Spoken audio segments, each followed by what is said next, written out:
दरियाए सतलुज, रावी, चनाब और Indus river system के दीगर दरियाओं में आने वाले शदीद सैलाबी रेले ने न सिर्फ लाखों इंसानों की ज़िंदगी को बर्बाद करने की सलाहियत दिखाई है,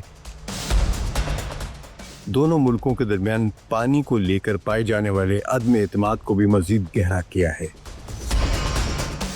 इंडस वाटर ट्रीटी के मुअत्तल होने के बावजूद इंडिया ने सैलाबी रेलों की पाकिस्तान को पेशगी इत्तला दी थी। क्लाइमेट चेंज की वजह से बारिशें और सैलाब मज़ीद गैर मुतवक्को और तबाहकुन होंगे। पाकिस्तान और इंडिया के पास कोई ऑप्शन नहीं बचता सिवाय इसके कि वो मिलकर इस चैलेंज का मुकाबला करें। दोस्तों, लंदन से सहाफ़ी सकलैन इमाम का सलाम कबूल कीजिए। आज हम एक ऐसे मौजू पर बात करने जा रहे हैं जो इस वक्त पाकिस्तान और इंडिया दोनों के लिए मौत और ज़िंदगी का सवाल बन चुका है। दरियाए सतलुज, रावी, चनाब और इंडस रिवर सिस्टम के दीगर दरियाओं में आने वाले शदीद सैलाबी रेले ने न सिर्फ लाखों इंसानों की ज़िंदगी को बर्बाद करने की सलाहियत दिखाई है, बल्कि दोनों मुल्कों के दरमियान पानी को लेकर पाए जाने वाले अदम एतमाद को भी मज़ीद गहरा किया है या कर सकते हैं। लेकिन सवाल ये है कि क्या ये सिर्फ एक कुदरती आफत है या वाकई इंडिया पानी को हथियार के तौर पर इस्तेमाल कर रहा है या कर सकता है, और इस बहरान में पाकिस्तान कहाँ खड़ा है। वॉशिंगटन पोस्ट की नामनिगार किरण आसिम के मुताबिक कोट नैना से अचानक पानी के खराज से 2,10,000 क्यूसेक से जायद का सैलाबी रेला पाकिस्तान में दाखिल हुआ, जिससे बड़ी पैमाने पर सैलाब और खौफ व हिरास फैल गया। पाकिस्तानी पंजाब के मशरकी ज़िला में पानी के बहाव पिछले 10 साल की बुलंद तरीन सतह पर पहुंच चुके हैं। रावी और सतलुज दरियाओं में पानी खतरनाक हद तक बढ़ने के बायस मुतअद्दिद इलाकों में बड़े पैमाने पर इनखला जारी है। हुकाम ने खबरदार किया है कि आइंदा 24 से 48 घंटों में जस्सड़, शाहदरा और हेड बल्लो की शदीद सैलाब की जद में आ सकते हैं, जिससे लाहौर और गिरदोनवा के इलाके संगीन खतरे में हैं। हेड मराला पर इंडिया से आने वाली 9,32,000 क्यूसेक पानी दरियाए चनाब में दाखिल हो रहा है। जसड़ पर बहाव 2 लाख क्यूसेक से और ऊपर जा चुका है, जबकि कोट नैना पर अब 2.5 लाख क्यूसेक से तजावुज कर रहा है पानी का बहाव। कसूर के करीब दरियाए सतलुज में पानी का बहाव 2,08,973 क्यूसेक से ज़्यादा हो चुका है और मुसलसल बढ़ रहा है।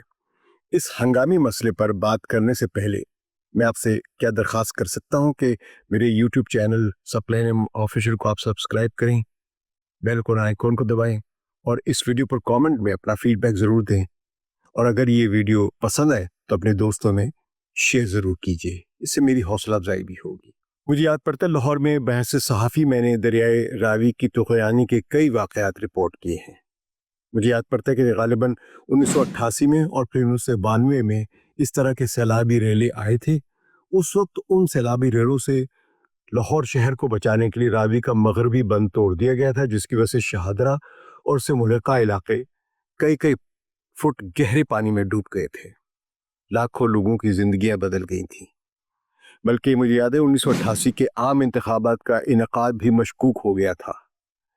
आज भी तबाही की यही कहानी है जो अपने आप को दोहरा रही है, मगर अब दरियाई बहाव के रस्तों में यानी फ्लड चैनल्स में बहुत ज़्यादा तजावुज़ात भी खड़ी हो चुकी हैं। इसके अलावा इस साल इन दरियाओं के बालाई इलाकों में होने वाली बारिशों के रिकॉर्ड ने सबको चौंका दिया है।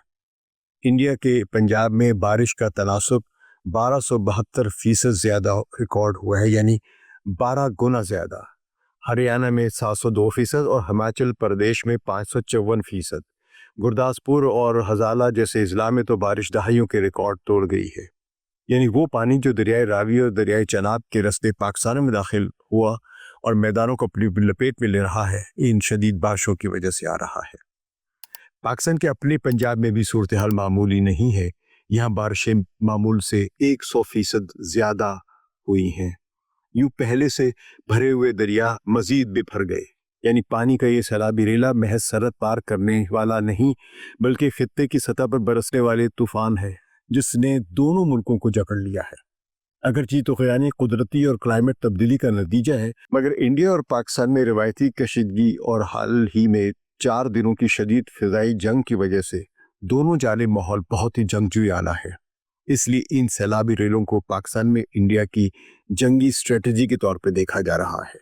اب یہاں سوال پیدا ہوتا ہے کہ کیا انڈیا واقعی سیلابی پانی کو بطور جنگی ہتھیار استعمال کر رہا ہے؟ یہ سوال اس لیے اٹھتا ہے کہ کیونکہ انڈیا پہلے ہی انڈس واٹر ٹریٹی کو معطل کر چکا ہے اور پاکستان کے اندر یہ تاثر مضبوط ہے کہ بھارت دریاؤں میں ایک دم سے زیادہ پانی چھوڑ کر نقصان پہنچانے کی کوشش کر سکتا ہے اور کر رہا ہے شاید۔ یہ خدشات اپنی جگہ درست ہیں اور ان پر غور کرنا ضروری ہے، مگر حقیقت یہ بھی ہے کہ اس طرح کی غیر معمولی بارشوں کے سامنے بڑے بڑے ڈیم اور بیراج بھی بے بس ہو جاتے ہیں۔ بارش کا پانی کہیں نہ کہیں سے تو نکلنا ہی ہوتا ہے، کہیں تو بہنا ہے۔ یہ ایک ایسی تلخ حقیقت ہے کہ چاہے سیاست کچھ بھی ہو، اسٹریٹجیز کچھ بھی ہوں، پانی بہنے سے نہیں رک سکتا۔ اسے چاہے روکنے کی کتنی ہی کوشش کی جائے، وہ اپنے راستے خود بناتا ہے۔ اس صورتحال کو ایک جملے میں یوں بیان کیا جا سکتا ہے کہ پانی بہتا رہے گا چاہے خون بہے یا نہ بہے۔ پانی کے اس بہاؤ کی راہ میں تجاوزات کو نہ بننے دیا جائے، فلڈ چینلز پر ہاؤسنگ اسکیم نہ بننے دی جائے، محض انتظامی حل نکالنے کے بجائے طویل المدت منصوبہ بندیاں کی جائے اور اس زمین پر انسانوں کی طرح سیکھنے کی ایک روایت ڈالنی ہوگی، نہ کہ زمین کی تباہی کے ایجنٹس بننے کی۔ یعنی یہ قدرتی نظام دونوں ممالک کو یہ پیغام دے رہا ہے کہ پانی کو دشمن کے طور پر پیش کرنے کے بجائے اسے ایک مشترکہ چیلنج سمجھا جائے۔ یہ دونوں کے لیے بہت اہم ہے۔ یہ وقت ہے کہ پاکستان اور انڈیا اپنے اختلافات کو ایک طرف رکھ کر ورکنگ ریلیشنز قائم کریں، باہمی ڈیٹا شیئرنگ ہو، سیلابی ریلوں کی بروقت اطلاع دی جائے، ڈیموں سے پانی کے اخراج کے بارے میں شفاف نظام بنایا جائے، باہمی اعتماد کے اقدامات کیے جائیں اور عوامی تحفظ کے لیے مشترکہ حکمت عملیاں تشکیل جائیں، کیونکہ یہ صرف پانی کا معاملہ نہیں بلکہ دونوں طرف لاکھوں انسانوں کی زندگیوں کا اور زراعت کا معاملہ ہے۔ یہ ریلیں صرف کھیتوں اور گھروں کو ڈبو نہیں رہے بلکہ معیشت کو بھی تباہ کر رہے۔ زراعت جو پاکستان اور انڈیا دونوں کے لیے ریڑھ کی ہڈی ہے، اس وقت سب سے زیادہ خطرے میں ہے۔ کسانوں کی محنت، کھڑی فصلیں، مویشی، سب کچھ ان پانیوں میں بہہ جانے کا خطرہ ہے، اور جب زراعت متاثر ہوتی ہے تو اس کا مطلب ہے کہ خوراک کا بحران اور میس مائیگریشن کے خطرات بھی بڑھ جاتے ہیں۔ آخر لوگوں نے نہ صرف اپنی زندگیاں بچانی ہیں لیکن ان کو بہتر بھی تو کرنا ہے۔ اس وقت پاکستان اور انڈیا دونوں ہی اپنی سیاست میں ایک دوسرے کو نیچا دکھانے کی کوشش کر رہے ہیں۔ پاکستان میں اسٹیبلشمنٹ کے زیر کنٹرول میڈیا، تجزیہ کار اور ماہرین سرکاری بیانی کی ایک پالیسی کے تحت ان قدرتی آفات کو دشمن کی سازش بنا کر پیش کرنے میں ایک دوسرے پر سبقت دے جانے کی کوشش میں لگے ہوئے ہیں۔ پانی کو ہتھیار بنانے کی باتیں اسی سیاسی ماحول میں جنم لیتی ہیں، لیکن کیا دونوں ملک کی حقیقت بھول گئے ہیں کہ پانی نہ ہندو ہے، نہ مسلمان، نہ پاکستانی اور نہ انڈین؟ یہ قدرتی اثاثہ ہے جو اگر قابو سے باہر ہوا تو دونوں طرف تباہی ہی تباہی لائے گا۔ بہرحال سیلابی ریلوں کے ساتھ یہ ایک اچھی خبر بھی آئی ہے کہ انڈس واٹر ٹریٹی کے معطل ہونے کے باوجود انڈیا نے سیلابی ریلوں کی پاکستان کو پیشگی اطلاع دی تھی۔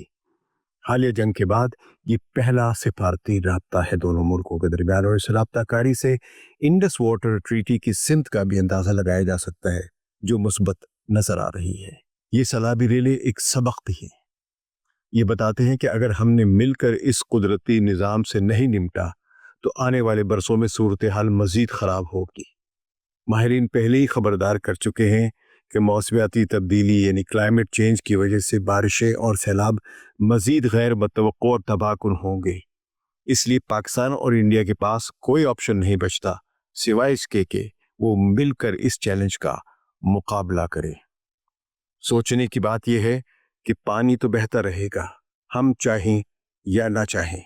اصل سوال یہ ہے کہ کیا ہم اسے اپنی زندگیوں اور معیشتوں کو بچانے کے لیے استعمال کریں گے یا اسے دشمنی کے ہتھیار کے طور پر ایک دوسرے کے خلاف استعمال کریں گے۔ یہ فیصلہ دونوں ملکوں نے اور دونوں ملکوں کے لوگوں نے مل کر کرنا ہے۔ ثقلین امام کو اجازت دیجیے، خدا حافظ۔